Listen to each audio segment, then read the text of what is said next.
A cauliflower kimchi. So kimchi is a Korean spicy fermented food, and it's quite a quick fermented food. It takes about, well, it depends on the time of year, how warm it is, but generally about 4 or 5 days to ferment. So it can be quite quick and quite easy to make at home.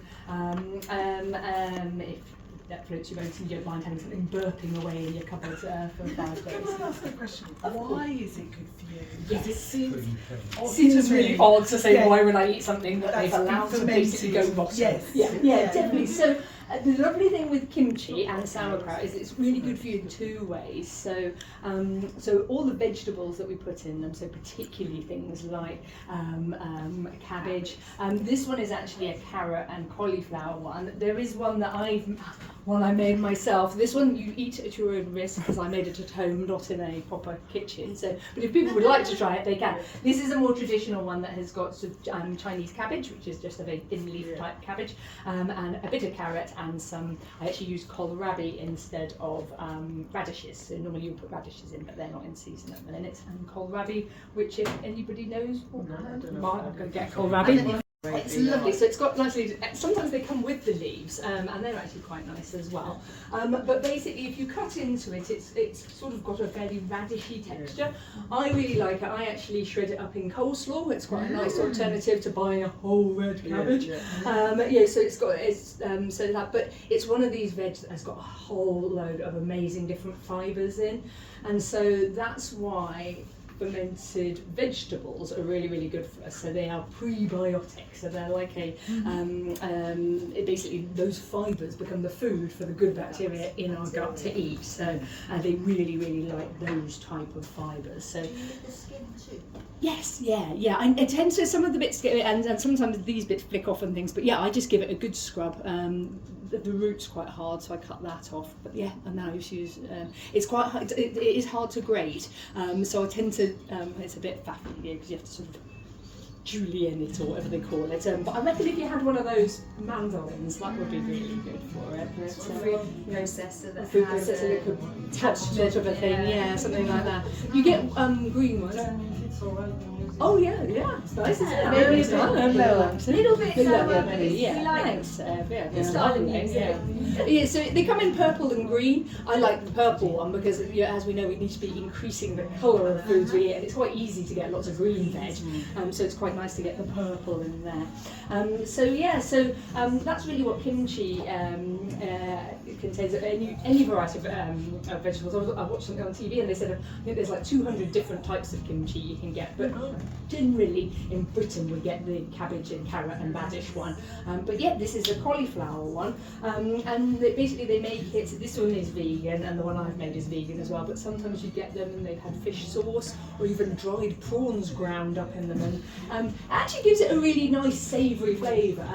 It's quite salty. Tasting. Some in Australia once, but it was green. Yeah. Very so they green. probably use different things in. So generally the type of chili they use, I'm going to make an idiot of myself now, gochujang, I think, gochujang chili, which is a bright fiery red one. But I guess if you use green chilies, then that will work really, really well. So that is kimchi. It's easy to make, isn't it? It's super But I think it's a nervousness about trying to make something like that for the first time. There's lots of amazing YouTube videos. Scoop actually do sessions on the kefir. So this is a breakfast bowl that I tend to make a lot. And so basically what it is. I love your bowl as well. This one. So this is the breakfast mix that I make a great big jar of. They're guessing game. So what do we think is in this? Sesame seeds. Chia. Is it chia seeds? Chia. Cool. What do we think the golden things are? Linseed? Or flaxseed. Linseed and flaxseed are the same thing. Oh, It took me a long time to realise that. Have you got oats? No oats in this one. So it's a really good low carb one. So this one has chia seeds, linseeds, desiccated coconut, and it's got a little bit of hemp seed. Oh, coconut, nice.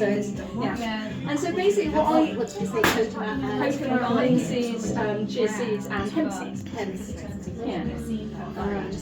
And so what we do with this is basically, you need to learn what your appetite needs, but for most people, probably 2 dessert spoons into your bowl, and then what I tend to then do is cover it in kefir. So I don't really measure it, I just put enough in to cover it, and then I put a few big dollops of yogurt, and then some frozen, this is just frozen berries, so you can put almost any fruit with it, and then leave it overnight. I made this one at lunchtime.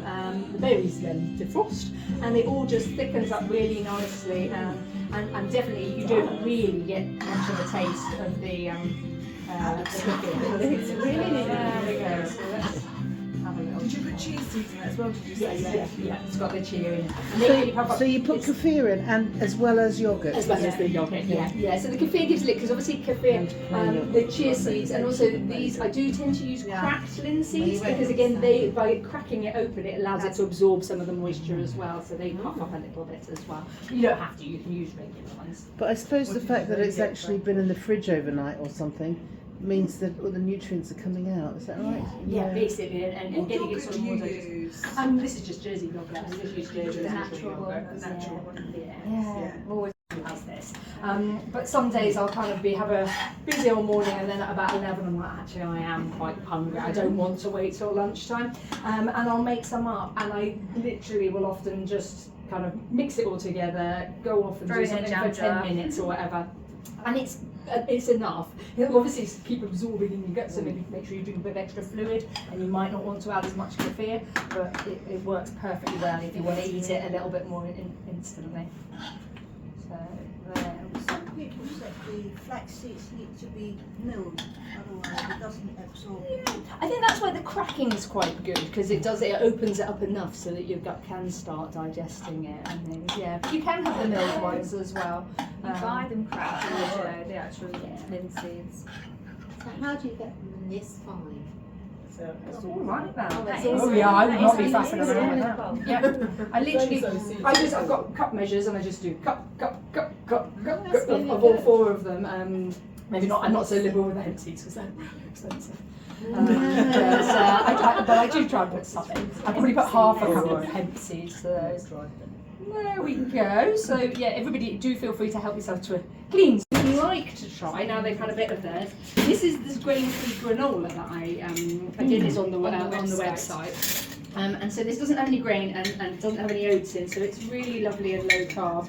And so it's got fennel seeds. I should ask about allergies. I think people with allergies would have said before. So it's got fennel and cardamom and ginger in, so it is a sort of more strongly flavoured one. So if anyone would like a bit on top of theirs and give it a try. Not much less. No, I know, I forgot. That tasted too good. Tasted too good. There's more breakfast pots, so if you've eaten all your breakfast Oh yes, maybe a little bit more breakfast pot.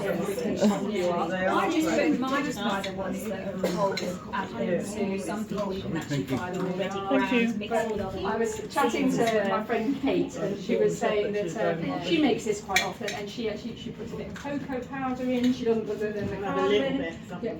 Oh, do you want some more breakfast pot? No, I wouldn't say no. Oh yes, yes please. Brilliant. Thank you. Thank you. Thank you very much. That is lovely. Would you like some? So this one's got sunflower seeds, pumpkin seeds, flax seeds, and seeds. Yeah. That's all what we do. Yeah. Oh, Is there it we flakes go. of coconut as well? Is that what Yeah, and then flakes different coconut and Do you toast it? Do you like toast all the? Oh yeah. So basically, it's super simple to make.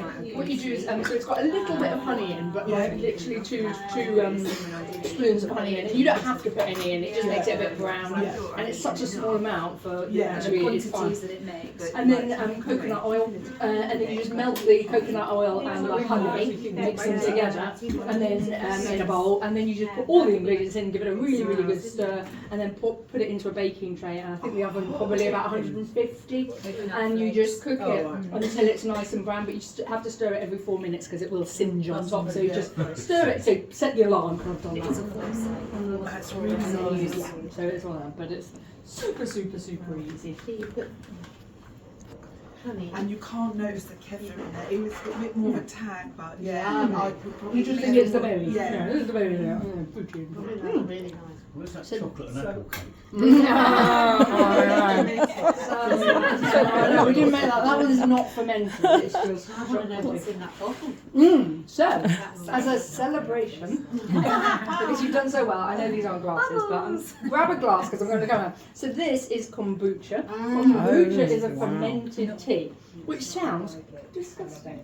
But actually, it's really, really lovely. It's a sparkling drink. You serve it cold, and it comes with. It doesn't have a huge flavour of its own, so you often get them flavoured. This one is rose and elderflower, which is absolutely lovely. So I will sometimes have that on when I'm having a spectacularly virtuous Friday night, and I'm not having a gin and tonic. I'll have a kombucha twice a year. I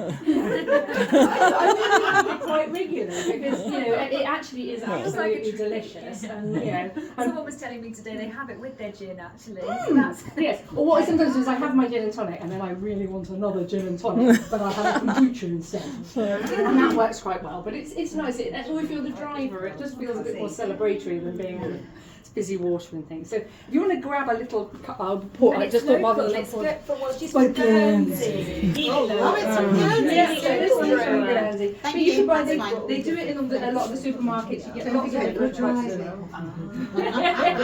Co-op have them now. So, And actually, I think it's either Randall's or Liberation. It's one of them do it. Sounds like champagne.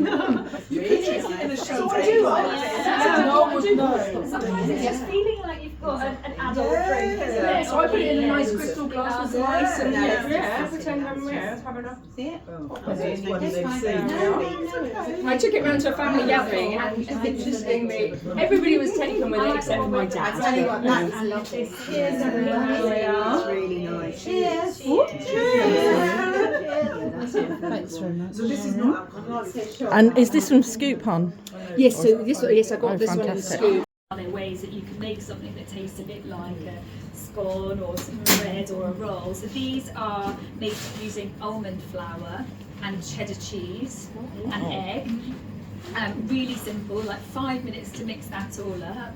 And they go in the oven for about 12 minutes, so really quick and easy to make. And I would actually, for lunchtime, and whether that's when I'm at home or taking out for packed lunch, and my son will go to school with these, have something like that with a dollop of sauerkraut and then some nice vegetable crudités, maybe you could have some eggs. So yeah, it was meant to be part of how you could have some fermented, you could even put the fermented food on the top of it almost, but maybe you might like to try something that's a bit low carb. It doesn't, it's not an exact replacement for a cheesy bread scone, so don't set your expectations too high. But there's probably enough to have half each if you like it, but I will not be offended if you think, oh, that texture isn't for me. And I guess you could possibly make it with gram flour as well, the chickpea flour Yeah, as well, which yeah. would be, because almond flour And can be quite pricey for making bread. So chickpea can work really Chickpea well as flour, well. or you could even, if you're not quite a fan of the almond flour, you could even mix a bit of it up with some other type of flour. Yeah, as you get used to that kind of your change. So I don't know if you want to take half of one. Yeah, I can take half or quarter, but honestly, I won't be offended. Oh my god, they're lovely.